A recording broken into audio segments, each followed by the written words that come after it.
In this video, I'm gonna teach you how to use your Apple Wallet for boarding passes. It's a very quick and easy process, so make sure to follow along.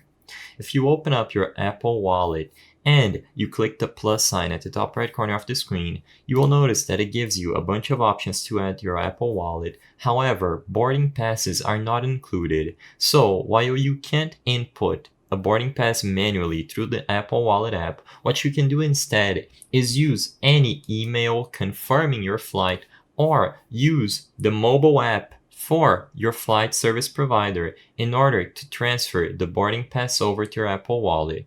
I'm going to be showing you some examples on how to add a boarding pass to your Apple Wallet on screen, but keep in mind that this is different for every single flight agency and you might not be able to add them. Most of them, all you have to do is download their app and check in using the app.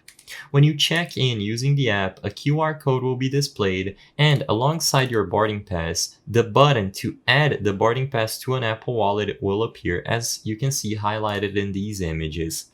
Like I said, this is a different process for every flight app that you might use, but for most of them, all you have to do is download the app and check in. Once you are checked in, you will be able to find this button alongside the QR code with your flight status.